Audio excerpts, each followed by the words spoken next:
Hello friends, good morning. मैं हूं S के रॉय सर और आप देख रहे हैं मैथ्स मजा विद शिवजी यादव। तो साथियों, आज हम लोग जो हैं विज्ञान के इस जर्नी में हम लोग तीसरे मॉडल सेट का जो है आज सभी क्वेश्चन जो है हम लोग जो है यहाँ चर्चा करेंगे। और आप सभी छात्रों को जो है इत्मीनान से वीडियो जो है शुरू से ले देखो दोस्त, 30 से 40 मिनट जो भी लग जाए, लेकिन आप सभी जो है पूरा वीडियो जो है पूरे गौर से जो है इत्मीनान से पूरा सुन लीजिएगा। और जो संभव जो क्वेश्चन आपको लगे डिफ़िकल्ट उसको लिख लीजिएगा, ताकि जो है बेहतर ढंग से जो है आपका तैयारी हो सके। और आप जो हैं सभी लोग जो हैं इस वीडियो को जो है अपना अपना एक एक लाइक कर दें और चैनल को जो है सब्सक्राइब कर लें और बाकी दोस्तों में शेयर ज़रूर करें, है ना। तो चलिए दोस्तों, आपका समय ना खराब करते हुए मैं आज के विज्ञान का जो है तीसरे मॉडल सेट पर 10वीं क्लास के लिए जो है मैं चलता हूं। तो CO2 एक है, पहला क्वेश्चन आपका है स्क्रीन पर। CO2 एक है मतलब CO2 क्या है, कहने का मतलब है बस 2-3 क्वेश्चन में थोड़ा आपको कम दिखेगा, बाकी फिर स्लाइड अच्छा है। तो CO2 एक है। CO2 जो कार्बन डाइऑक्साइड गैस होता है बाबू, वो अम्लीय होता है कि क्षारीय होता है कि लवण होता है कि अनिश्चित, उसका कोई टेस्ट होता है। तो आप लोग कहेंगे कि CO2 गैस जो है कार्बन डाइऑक्साइड वो अम्लीय होता है। कार्बन डाइऑक्साइड गैस का क्या होता है, अम्लीय होता है। तो चलिए, आपने पहला क्वेश्चन देख लिया, अगर स्क्रीनशॉट लेना है तो ले लीजिए। हम लोग जो है नेक्स्ट क्वेश्चन पर चलेंगे। तो आपका नेक्स्ट क्वेश्चन है स्लाइड पर जो है अधातु। स्लाइड पर नेक्स्ट क्वेश्चन आपका है कि अधातु अधातु के ऑक्साइड प्रायः होते हैं। देखिए, ये है अधातु और इनके ऑक्साइड प्रायः होते हैं। तो अधातु के भी ऑक्साइड अम्लीय होते हैं। कॉपर पायराइट अयस्क हैं। कॉपर पायराइट, देखिए कॉपर में कॉपर जुड़ा हुआ है, कॉपर मतलब तांबा।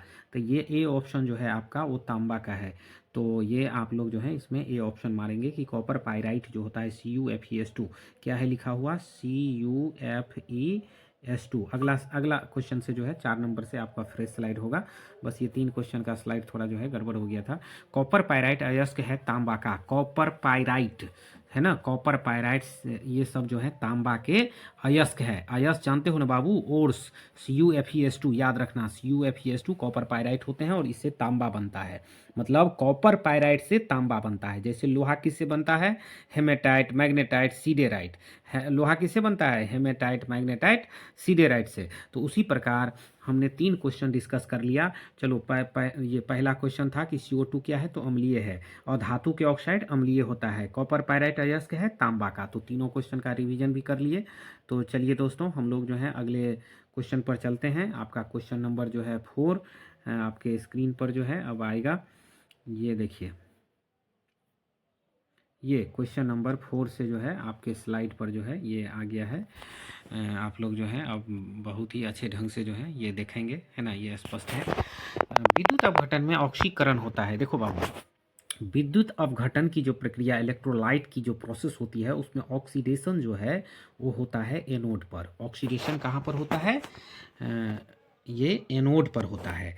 निम्नलिखित में कौन संतृप्त हाइड्रोकार्बन है। देखो, संतृप्त हाइड्रोकार्बन कहने का मतलब ये होता है सेचुरेटेड हाइड्रोकार्बन। सेचुरेटेड हाइड्रो, तुम लोग पढ़ा होगा कि हाइड्रोकार्बन जो होते हैं वो हाइड्रोकार्बन के जो हैं भेद होते हैं। हाइड्रोकार्बन दो प्रकार के होते हैं, एक होता है संतृप्त और दूसरा होता है असंतृप्त। देखो बाबू, संतृप्त जो होता है इसमें आता है आपको, संतृप्त हाइड्रोकार्बन में आता है एल्केन। संतृप्त हाइड्रोकार्बन में क्या आता है, एल्केन। असंतृप्त में एल्कीन और एल्काइन आता है। तो एल्केन का सूत्र क्या होता है, तो सभी आदमी को पता है कि कार्बन जितना होगा उसके दुगुना से 2 ज़्यादा। जैसे देखो, कार्बन अगर 4 गो होगा तो हाइड्रोजन जो है ना वो कार्बन का दुगुना, मतलब 4 का दुगुना 8 और उसमें 2 जोड़ दो तो 10 होगा। तो यहाँ देखो, ये चौथा ऑप्शन आपका है 4 कार्बन वाला, इसमें यही रूल जो है ये फिट है। कौन सा रूल, तो CnH2n +2, यही होता है सेचुरेटेड हाइड्रोकार्बन का फॉर्मूला। एल्केन का सामान्य सूत्र जो है यही होता है बाबू। ये देख लो, ये घेर दिए हैं, लिख लेना। ये एल्केन का सामान्य सूत्र है और इसको सेचुरेटेड भी कहते हैं, संतृप्त कहते हैं। एल्कीन पूछेगा तो CnH2n। एल्कीन का सामान्य सूत्र CnH2n। वहीं एल्काइन कहे तो CnH2n -2। -2 वाला आइन होता है, डबल वाला इन होता है और +2 वाला एन होता है। एन इन आइन याद रखना, एन इन आइन। +2 जिसमें रहे एन है, जिसमें न +2 हो न -2 हो, केवल डबल हो, n 2n हो, तो वो इन होता है। जिसमें -2 हो वो आइन होता है। बढ़िया से समझ लो इसको, एन इन आइन, एन इन आइन, बढ़िया से समझना है। सेचुरेटेड, अनसेचुरेटेड, संतृप्त, असंतृप्त। हीरा और ग्रेफाइट हैं, हीरा और ग्रेफाइट बाबू, है ना। ये देखो बहुत ही अच्छा चीज है। कार्बन जानते हो, कार्बन, कार्बन के अपर रूप हैं ये, एक गोरा एक काला। देखो कार्बन के 3 गो बेटा है, एगो हीरा, एगो ग्रेफाइट, एगो बकमिंस्टर फुलरेंस। लेकिन यहाँ 2 गो बेटा का चर्चा है, हीरा और ग्रेफाइट। तो हीरा गोरा है और ग्रेफाइट काला होता है। देखो अल्कोहल का सामान्य सूत्र, डियर स्टूडेंट्स, हम लोग जो है अब अल्कोहल का सामान्य सूत्र देखेंगे। क्वेश्चन नंबर 7 देखिए, अल्कोहल का जो सामान्य सूत्र होता है वो, इसमें थोड़ा ऑप्शन जो है ना, ये थोड़ा ये +1 जो लिखा हुआ है वो ऊपर दब के है, ये ऊपर दब के नहीं होगा, यहीं पर +1 नीचे दब के होगा। मैं यहाँ पर लिख देता हूँ, देखो CN यानी C तब N, हाइड्रोजन नीचे दबा के लिखना 2n+1, 2n+1 बाबू, यहाँ पर होगा OH। इसीलिए ऑप्शन तो आपका ए हो जाएगा, लेकिन फॉर्मूला ऐसे आप लिखिएगा, है ना। थोड़ा प्रिंट में जो है +1 ऊपर दब गया है ना। बशर्ते एल्कोहल का जो सूत्र होता है ये OH, OH ना उसका जो है फंक्शनल ग्रुप होता है एल्कोहल का, है ना। अगर तुमको कीटोन पूछ देगा तो ये CHO वाला कीटोन है, अमोनिया पूछेगा तो NH2 वाला है, COOH जो है ये कार्बोक्सिलिक एसिड है, याद रखना। COOH कार्बोक्सिलिक एसिड है, CHO जो है एल्डिहाइड है, NH2 अमोनिया है ना। तो बाबू इस तरह से सभी जो है फंक्शनल ग्रुप आप लोग याद रखिएगा। अगर पूछेगा O तो कहना इथर, O क्या इथर, OH क्या तो एल्कोहल, COOH क्या कार्बोक्सिलिक एसिड, CHO क्या एल्डिहाइड, NH2 क्या अमोनिया। तो चलो देखो, निम्नलिखित में कौन सहसंयोजी यौगिक हैं बाबू। सहसंयोजी यौगिक मीथेन होता है। कार्बन क्या है, कार्बन धातु है। विश्राम की अवस्था में मनुष्य का हृदय 1 मिनट में 72 बार धड़कता है, याद रखना। मनुष्य में उत्सर्जी अंग, मनुष्य में उत्सर्जी अंग, मनुष्य में उत्सर्जी अंग क्या है जी, किडनी, वृक्क जिसको कहते हैं, ये उत्सर्जी अंग है ना। इससे बहुत सारे पदार्थ जो है उत्सर्जन होता है, तो इसको याद रखिएगा आप लोग, है ना। चलिए स्क्रीन पर 12वां क्वेश्चन आपके स्लाइड पर जो है 12वां क्वेश्चन आ गया है। कोई कोई क्वेश्चन थोड़ा बड़ा लिखा हुआ है। चलिए देखिए, प्रकाश संश्लेषण के लिए निम्न में से कौन से कच्चे पदार्थ की आवश्यकता नहीं है। प्रकाश संश्लेषण की क्रिया में देखो बाबू, कार्बन डाइऑक्साइड चाहिए, निश्चित चाहिए, क्लोरोफिल चाहिए, इसके बिना होगा ही नहीं। और ये जल भी तो जड़ से लेता है ना पौधा। हाँ, अब ये ऑक्सीजन जो है वो कार्बन डाइऑक्साइड के प्रक्रिया में नहीं चाहिए कच्चे पदार्थ के रूप में, क्योंकि ऑक्सीजन का तो वहाँ निर्माण होता है। आप सब जानते हैं कि प्रकाश संश्लेषण की प्रक्रिया में ऑक्सीजन बनता है ना। शरीर में सबसे छोटी रक्तवाहिनी है, तो सबसे छोटी रक्तवाहिनी वैना केव को कहते हैं, वैना केव, सबसे याद रखना। वैना केव जो है वो सबसे छोटी रक्तवाहिनी है। चलो क्वेश्चन नंबर 14, अधिकतर पादप नियंत्रक उत्पन्न होते हैं। पादप नियंत्रक जो होते हैं वो बढ़ते तने के अग्रभाग पर और बढ़ती जड़ के अग्रभाग पर, दोनों ऑप्शन सही है, तो हम लोग मारेंगे डी, क्योंकि इसमें लिखा है ए और बी दोनों पर। पुष्पी पौधों में लैंगिक जनन किसके द्वारा होता है। देखो बाबू, पुष्पी पौधे जो होते हैं उसमें जो लैंगिक जनन का जो काम होता है वो फूलों के द्वारा होता है। किसके द्वारा होता है, फूलों के द्वारा। तो चलो हम लोग अब चलते हैं क्वेश्चन नंबर 16 पे। आपका 16 नंबर क्वेश्चन है, फूल का कौन सा भाग फल में बदलता है। देखिए, फूल का कौन सा भाग फल में बदलता है, तो बीज, फूल का जो बीज होता है ना वही फल बनता है। मानव मादा में निषेचन, मानव जो है, मानव मादा, उसमें निषेचन होता है। कहाँ पर निषेचन होता है, यानी महिला में जो निषेचन का काम होता है बाबू, बच्चे जो होते हैं वो प्रथम बार कहाँ पर वो फर्टिलाइज करता है, तो याद रखना फैलोपियन नलिका में होता है ना। ये गर्भाशय से नीचे होता है, फैलोपियन ट्यूब कहते हैं इंग्लिश में। तो फैलोपियन नलिका में जो है निषेचन होता है। मानव मादा मतलब महिला, शब्द को पकड़ो, मानव मादा लिखा है, महिला। वर्तमान प्राणियों में कुछ संरचनाएं, चलो अगला क्वेश्चन है कि वर्तमान प्राणियों में कुछ संरचनाएं ऐसी पाई जाती है कि जिनका शरीर में अब कोई उपयोग नहीं रह गया है। ऐसी संरचना को हम समजात अंग कहते हैं। ऐसी संरचना जो है ये क्या कहलाएगा बाबू, समजात अंग कहलाएगा, है ना। ऐसी संरचना जो है क्या कहलाएगी, समजात नहीं, सॉरी, ये अवशेषी अंग होते हैं, क्योंकि इसका कोई काम नहीं, अगर उसका काम हो तब जा कर के जो है वो समजात कहलाएगा, लेकिन अब उसका कोई काम नहीं है तो वो अवशेषी अंग हो जाएगा।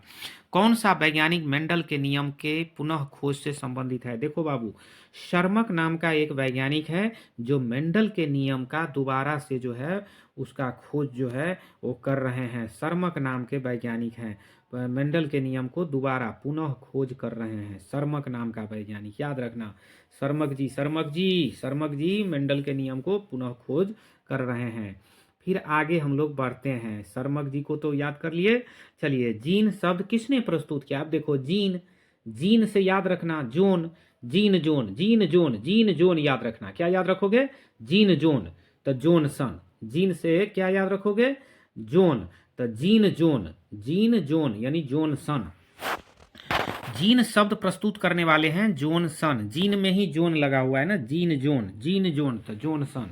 CFC, सी से क्लोरो, F से फ्लोरो, सी से कार्बन, तो क्लोरो फ्लोरो कार्बन। बाबू याद रखना, CFC बहुत VVI क्वेश्चन है ये, है ना, ये VVI क्वेश्चन है, 21 नंबर, है ना। CFC क्लोरो फ्लोरो कार्बन, है ना। वैसे सारा क्वेश्चन है बट ये सब ज़्यादा ही जो है ना ये पूछा जाता है ना। ये फुल फॉर्म जो है साइंस में कई पूछा जाता है।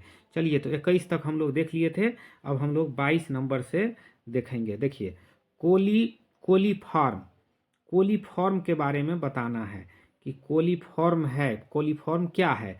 तो बाबू, कोलीफॉर्म एक प्रकार का जीवाणु होता है। कोलीफॉर्म क्या होता है, एक प्रकार का जीवाणु होता है। कोलीफॉर्म पूछ देगा, कोर्लीफॉर्म, कोर्लीफॉर्म क्या है, तो एक प्रकार का जीवाणु है। चिपको आंदोलन, देखो चिपको आंदोलन जानते हो ना तुम लोग, उत्तराखंड के जंगल में जो है सुना होगा, वृक्ष कटाई को रोकने के लिए, ये 1917 में चालू हो गया था बाबू। चलिए, हम लोग अगले क्वेश्चन पर चलते हैं। क्वेश्चन नंबर 24, समतल दर्पण MN पर एक AB, एक आपतित प्रकाश किरण हो, आपतन कोण। देखिए, यहाँ पर आपको कह रहा है कि ये A और ये B, ये आपतित किरण है, तो कह रहा है इसमें आपतित प्रकाश किरण है, तो आपतन कोण क्या होगा। आप सभी विद्यार्थी जानते हैं कि पहले इस पर होना चाहिए अभिलंब, यहाँ अभिलंब।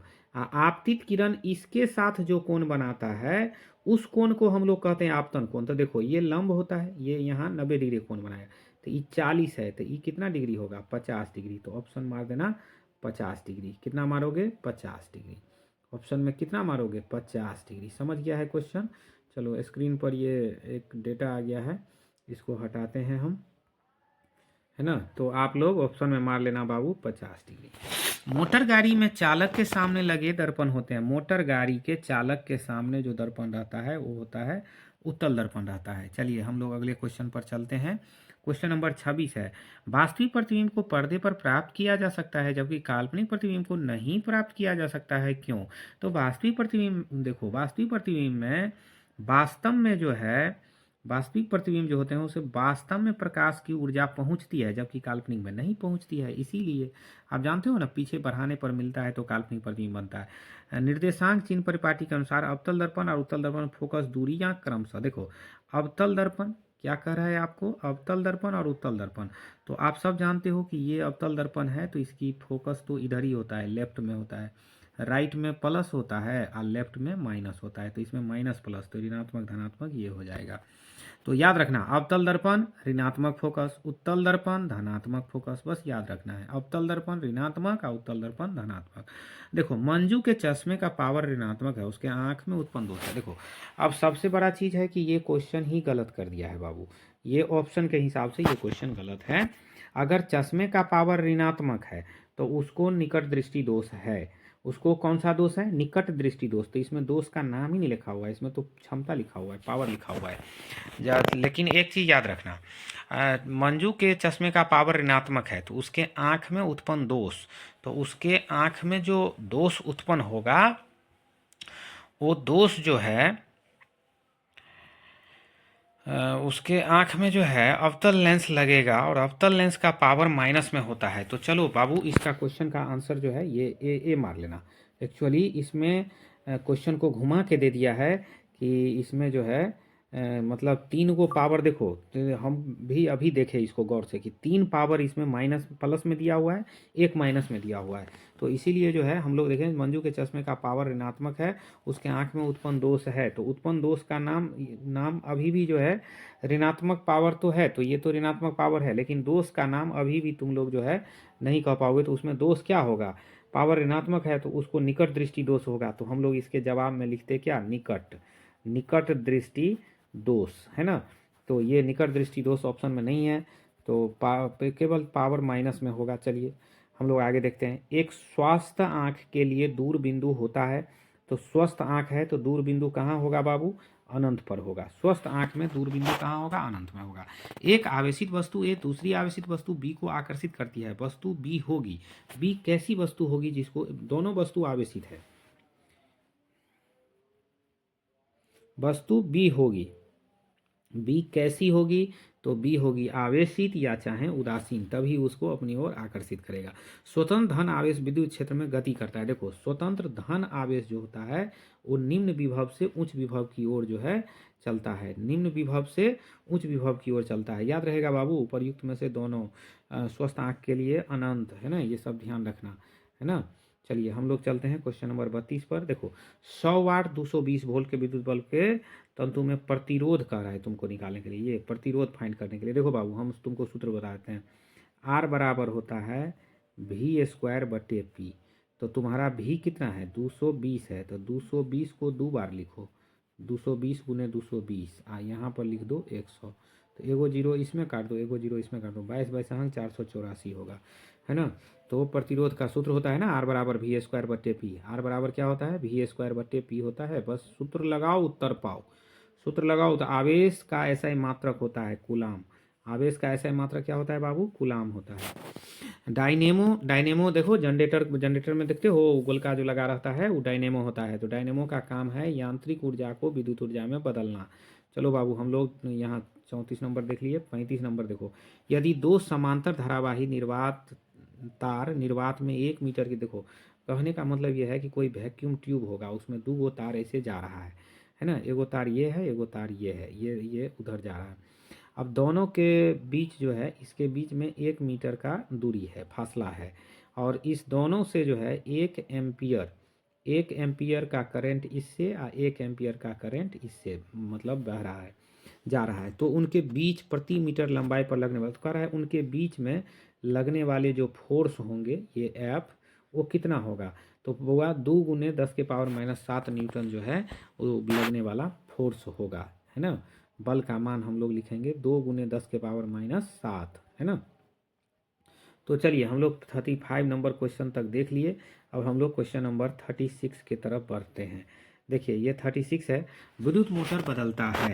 तो विद्युत मोटर जो है, मोटर घर में रहता है ना जी सबको, तो मोटर में बिजली लगाते हो तब ना मोटर चलता है। तो हम लोग कहेंगे कि विद्युत ऊर्जा को यांत्रिक ऊर्जा में बदलता है बाबू। तो ये ऑप्शन हो जाएगा विद्युत ऊर्जा का यांत्रिक ऊर्जा में। SnCl2 है। SnCl2 क्या है जी? तो ये है अवकारक। SnCl2 क्या है? अवकारक है। चलो हम लोग अगला क्वेश्चन पर Fe2O3, यहाँ पर 3 है ना। एल्युमिनियम, 2 एल्युमिनियम है और Al2O3 और +2 Fe बनता है। तो देखो यहाँ पर हो क्या रहा है, तो O जो है ना एल्युमिनियम के साथ चला जा रहा है, इसका मतलब इसका हुआ विस्थापन। तो हम लोग कहेंगे ये विस्थापन अभिक्रिया है। एक अपना कुर्सी छोड़ के दूसरे कुर्सी पर बैठ जाता है, इसका मतलब है विस्थापित हो जाना, तो विस्थापन अभिक्रिया है। प्लास्टर ऑफ पेरिस का जमना, प्लास्टर ऑफ पेरिस क्यों जमता है? क्योंकि जल का अंश होता है, इसीलिए उसको कहते हैं जलांशन। देखो निर्जलीकरण का मतलब जानते हो ना, जल नहीं होना। साल्वे विधि में Na2CO3 के निर्माण के लिए आवश्यक कच्चा पदार्थ है। तो साल्वे विधि में जो अमोनिया बनता है ये सोडियम कार्बोनेट है। देखो NaCl, NH3, CaCO3 ये जो है कच्चे पदार्थ के रूप में काम आएगा आपको। कौन अंतःस्रावी और बाह्यस्रावी ग्रंथि जैसा कार्य नहीं करता है? तो पीयूष ग्रंथि जो है वो न अंतःस्रावी ग्रंथि की तरह और न बाह्यस्रावी ग्रंथि की तरह काम करता है। चलो हम लोग अगले क्वेश्चन पर चलते हैं। क्वेश्चन नंबर 42 आपका इंतजार कर रहा है दोस्त। आज हम लोग 80 में 80 क्वेश्चन रगड़ देंगे। आप जो है इत्मीनान के साथ वीडियो पूरा देखिए दोस्त। पूरे 80 क्वेश्चन आज आपको करवा देंगे। परीक्षा के लिए एक ही वीडियो में रहेगा, पूरा वीडियो देख लोगे 80 क्वेश्चन तैयार हो जाएगा। और इससे पहले भी हमने 2 गो दे चुका है ना, 2 80 80 करके, एक 80 होगा पूरा, एक में 20, एक में 20, एक में 40, ऐसे करके प्ले लिस्ट में चले जाइएगा। विज्ञान क्रैश कोर्स में, है ना, लिख दीजिएगा। प्ले लिस्ट में देखिएगा, विज्ञान क्रैश कोर्स करके होगा, उसमें सारा ऑब्जेक्टिव है। फिजिक्स का तो पूरा चैप्टर वाइज अलग अलग चैप्टर करके हम दे दिए हैं। और फिर मॉडल सेट करवाने लगे, आप लोग कहिएगा तो केमिस्ट्री भी करवाएंगे, बायोलॉजी भी अलग अलग करवा देंगे। लेकिन ये मॉडल सेट से हम सोच रहे हैं कि आपको 5 गो मॉडल सेट करवा दें। समजात अंगों का उदाहरण है। समजात अंग जो होते हैं बाबू, हाथ कुत्ते के अग्रपाद बराबर है, हमारे दांत हाथी के दांत बराबर है, आलू के घास ऊपरी भूस्तरी ये बराबर है। तो कहेंगे उपरोक्त में से सभी जो हैं समजात अंगों के उदाहरण। कौन सा अभिलक्षण वंशागत नहीं है? तो देखो, शरीर का आकार जो होता है वो वंशागत नहीं होता है। यानी माँ बाप छोटे हैं तो जरूरी नहीं है कि बच्चे छोटे होंगे, बच्चे बड़े हो सकते हैं। माँ बाप बड़े साइज के हैं तो जरूरी नहीं है कि बच्चे बड़े होंगे, बच्चे छोटे साइज के हो सकते हैं। तो ये वंशागत नहीं है। निम्न में कौन आहार श्रृंखला का निर्माण करता है? देखो, तुम सब जानते हो, घास को खाता है बकरी या बकरी को खाता है इंसान। तो यही ऑप्शन हो जाएगा, है ना। कौन सा अजैव निम्नीकरण कचरा है? अब देखिए, इसमें क्वेश्चन में आ गया अजैव निम्नीकरण कचरा, है ना। कौन सा अजैव निम्नीकरणीय कचरा है? चलिए स्क्रीन को थोड़ा क्लियर कर लेते हैं। तो देखो बाबू, थर्मोकोल जो होता है ना, देखते नहीं हो थर्मोकोल पर कितनी बार सरकार जो है रोक लगाता है, लेकिन लोग रोक ही नहीं रहे हैं। बाबू, ये सब का इस्तेमाल ज़्यादा नहीं करना चाहिए, क्योंकि ये हमारे धरती के लिए बहुत ही हानिकारक है। कौन सी गैस वैश्विक उष्मन के लिए उत्तरदायी है? उष्मन वैश्विक उष्मन के लिए जो उत्तरदायी है वो है कार्बन डाइऑक्साइड।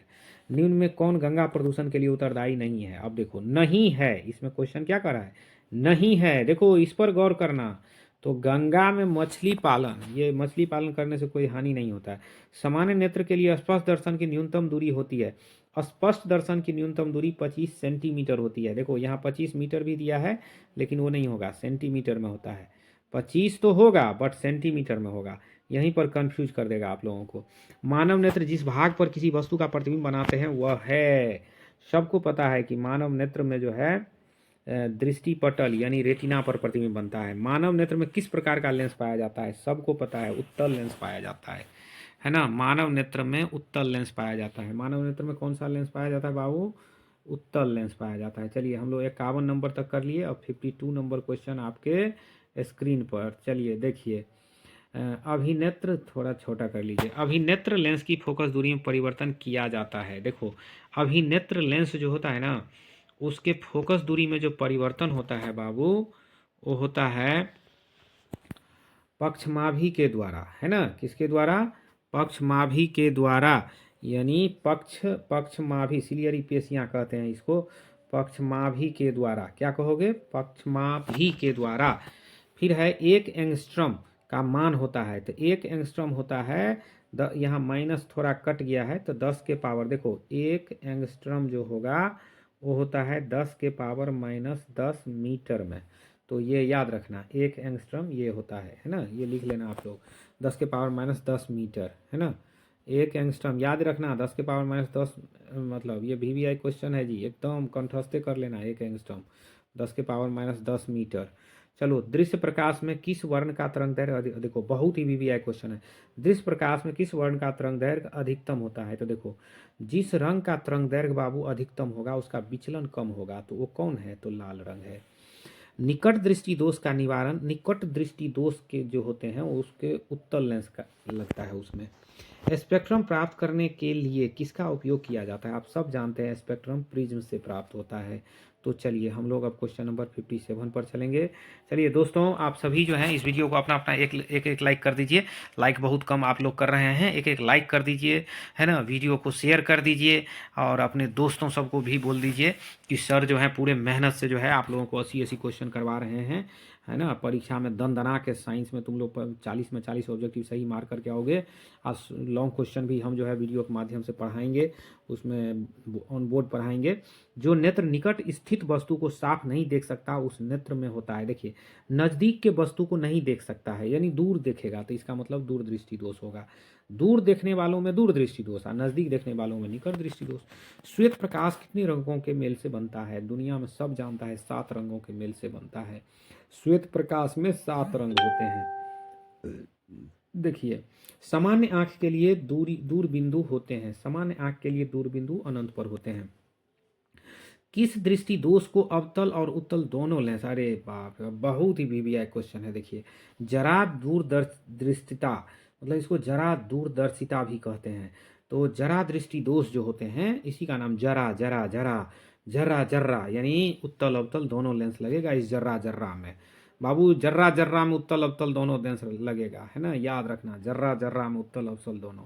मानव नेत्र अभिनेत्र लेंस की फोकस दूरी को समायोजित करके विभिन्न दूरियों पर रखी वस्तुओं को फोकसित कर सकता है। ऐसे हो पाने का कारण है, मतलब ऐसा किस कारण से हो पाता है? तो बाबू, समंजन क्षमता के कारण ऐसा हो पाता है। चलो, जब सूर्य का प्रकाश वायुमंडल से गुजरता है तब वायु सूक्ष्म कण के किस रंग को अधिक प्रबलता से प्रकीर्णन करता है? तो ये नीले रंग को जो है सबसे ज़्यादा प्रकीर्णित करता है। स्पेक्ट्रम में किस रंग का किरण का झुकाव अधिक होता है? तुम सब जानते हो बैंगनी पिनाला, तो बैगनी रंग का जो है झुकाव सबसे ज़्यादा होता है स्पेक्ट्रम जब प्राप्त करते हो तो, है ना। लाल रंग का कम और बैगनी का सबसे ज़्यादा। मानव नेत्र में प्रवेश करते समय प्रकाश के परिमाण को नियंत्रित करता है। देखो, मानव नेत्र में प्रवेश करते समय में जो है इसके सबसे जो है आइरिस जो होते हैं ना, आइरिस, ये मानव नेत्र में जो है मतलब ये प्रकाश के परिणाम को नियंत्रित करता है, आइरिस करता है।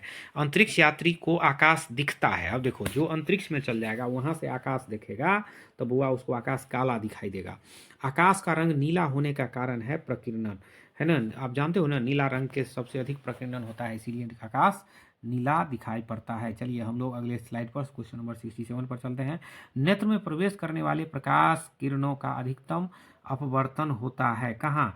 कॉर्निया के बाहरी पृष्ठ पर होता है। कॉर्निया के बाहरी पृष्ठ पर प्रकाश के किस रंग का प्रकीर्णन सबसे कम होता है? बाबू, सबसे कम लाल रंग का प्रकीर्णन होता है। किस रंग के प्रकाश का तरंग दैर्घ्य सबसे कम होता है? तो सबसे कम तरंग दैर्घ्य वाले जो होते हैं वो होते हैं बैगनी, इसीलिए तो बेचारा को ज़्यादा झुकना पड़ता है ना। तरंग दैर्घ्य कम रहेगा तो झुकेगा ज़्यादा, तरंग दैर्घ्य ज़्यादा रहेगा तो सीधे निकल जाएगा। इन धनुष का भीतरी हिस्सा किस रंग का होता है? तो बैगनी रंग का होता है। चलिए, तो इस प्रकार हमने 70 क्वेश्चन कर लिया है। अब हम अगले क्वेश्चन पर चलते हैं। 71 नंबर, आज 80 पूरा के ही रहेंगे दोस्त। किस कोलाइडी विलयन में निलंबित कर्णों से प्रकाश का प्रकीर्णन को कहा जाता है? देखो, प्रकाश के कोलाइडी विलयन हो, प्रकीर्णन की घटना हो तो वो टिंडल प्रभाव में होता है। किस में होता है? पुतली के साइज को कौन नियंत्रित करता है? बाबू, पुतली के साइज को परितारिका जो है, परितारिका जो है पुतली के साइज को नियंत्रित करती है। परितारिका, वो तारिका जी है ना, ये तारिका जी हैं। तारिका जी, पुतली, पुतली तो पुतली में तो है वही तारिका। परितारिका जो है वो साइज को नियंत्रित करती है। दीर्घ दृष्टि दोष का उपचार किस लेंस द्वारा होता है? देखो, दीर्घ दृष्टि दोष का जो उपचार होता है बाबू, वो दीर्घ दृष्टि दोष है ना, वो उत्तल लेंस के द्वारा होता है। किसके द्वारा होता है? उत्तल लेंस के द्वारा होता है। तरंग दैर्घ्य को सामान्यतः व्यक्त किया जाता है। तरंग दैर्घ्य को अभी अभी समझाए हैं। 1 एंगस्ट्रॉम बराबर 10 के पावर -10 मीटर। तो बाबू, क्या समझाए थे आप लोगों को, है ना, एंगस्ट्रॉम, तो याद रखिए एंगस्ट्रॉम, है ना। आगे हम लोग बढ़ते हैं। निम्नलिखित में से कौन नेत्र का रंगीन भाग होता है? अब देखिए, नेत्र का रंगीन भाग वही तारिका, याद रखना, तारिका, परितारिका। 75, ये 75 जो है, याद रखना, परितारिका, नेत्र का रंगीन भाग परितारिका। वायुमंडल में प्रकाश के किस वर्ण का प्रकीर्णन अधिक होता है? सबसे ज्यादा प्रकीर्णन अभी अभी समझाए थे, नीला रंग का होता है, इसलिए आकाश का रंग नीला दिखाई पड़ता है हम लोगों को। लेकिन अंतरिक्ष यात्री अंतरिक्ष में चल जाता है तब उसको आकाश काला दिखाई देता है। प्रकाश की किस घटना के कारण सूर्य हमें वास्तविक सूर्योदय से लगभग 2 मिनट पूर्व दिखाई देने लगता है? तो वायुमंडलीय अपवर्तन के कारण बाबू पहले ही दिखाई देने पड़ता है। वायुमंडलीय अपवर्तन समझा देंगे किसी दिन हम। टिंडल प्रभाव, बाबू, टिंडल प्रभाव प्रकाश की कौन सी परिघटना को प्रदर्शित करती है? अभी अभी समझाए थे, प्रकीर्णन। क्या समझाए थे? प्रकीर्णन। टिंडल प्रभाव हो तो प्रकीर्णन। पानी से भरी बाल्टी गहराई कम दिखती है, इसका कारण कभी एक बाल्टी पानी ले लेना, आप बाहर से देखना, उसमें सिक्का या छड़ी देखो, तुमको लगेगा गहराई कम है, लेकिन गहराई ज़्यादा रहता है, बट गहराई दिखेगा कम। जानते हो? प्रकाश के अपवर्तन के कारण। एक साधारण प्रिज्म कितने सतहों से घिरा होता है? देखो, प्रिज्म जो होते हैं ना, वो तंबू के भांति होता है, उसमें 5 सतह होता है ना, तंबू के भांति होते हैं, जिसमें दो आयताकार सेम, फिर दो आयताकार और नीचे एक आयत, 5 वो चीज़ होते हैं। तो दोस्तों, आज हमने 80 के 80 क्वेश्चन कर लिया है। तो आप सभी लोग जो हैं इस वीडियो को अपना अपना एक एक लाइक कर दें, चैनल को सब्सक्राइब कर दें, और अपने दोस्तों में, यारों में, रिश्तेदारों में, सब में जो है इस वीडियो को जो है भेज दें, ताकि उनके भी बच्चे पढ़ें। आप नहीं जानते हैं कि बिहार के हर गरीब का बच्चा जो है जब इस चैनल को पकड़ करके पढ़ेगा तो उसको एकदम निश्चित है 80% से ज़्यादा मार्क जो है उसको सब विषय में आएगा। बाबू, आप जो है एकदम कमर कस लीजिए और इस चैनल के माध्यम से अपना पढ़ाई जारी रखिए। हम एक से एक वीडियो आपके लिए लेते आएंगे और आपको 80% से ज़्यादा मार्क जो है बोर्ड परीक्षा में दिलवाएंगे। चलिए, थैंक यू, जय हिंद। आप सभी लोगों को नव वर्ष मुबारक हो दोस्तों। नए साल के अवसर आने वाला, कल जो है नए साल हैं। आज ये वीडियो मैं आप लोगों को समर्पित कर रहा हूँ। नव वर्ष में इस साइंस का जो है आप लोग जो हैं पढ़ाई जो है कर लिए हैं। Thank you.